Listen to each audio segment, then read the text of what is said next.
किशोर श्रीराम शेंडे हा जो याच्यातला आरोपी आहे, तर याने गेल्या वर्षी 2023 फेब्रुवारीमध्ये आपला लहान मुलगा, पत्नी आणि सासरे या तिघांचा पेट्रोल ओतून त्यांचा जाळून त्यांची हत्या केली होती. तिहेरी हत्याकांडाने पूर्ण शहर हादरलं होतं.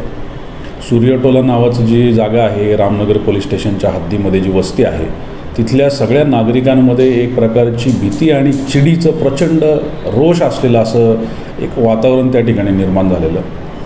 आणि अशा परिस्थितीमध्ये याच्यामध्ये योग्य तो तपास केला, आरोपीला ताब्यात घेतलं आणि 1.25 वर्षाच्या आतमध्ये माननीय न्यायालयाने हा निकाल दिलेला आहे, ज्याच्यामध्ये मरोस्तोवर फाशीची शिक्षा ही सुनावण्यात आलेली आहे. खरं तर याच्यामध्ये पोलीस स्टेशनचे सगळे अधिकारी, अंमलदार जे या तपासामध्ये गुंतलेले होते, त्याचबरोबर याच्यातले साक्षीदार, नागरिक पंच ज्यांनी आम्हाला सगळ्यांना याच्यामध्ये मदत केली, या CMS सेलचे सगळे अंमलदार यांनी याच्यामध्ये व्यवस्थित पैरवी काम केलं.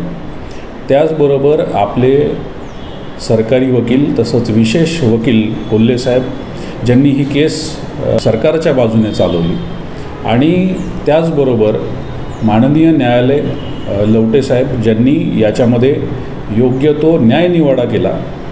या सगळ्या लोकांमुळं हे सगळं शक्य झालं आणि त्यामुळं आपले सगळे अधिकारी, अंमलदार, सगळे नागरिक जे यामध्ये एक साक्षीदार म्हणून काम करत होते, पंच म्हणून काम करत होते, यांचं खरं तर म्हणावं तेवढं कौतुक कमी आहे.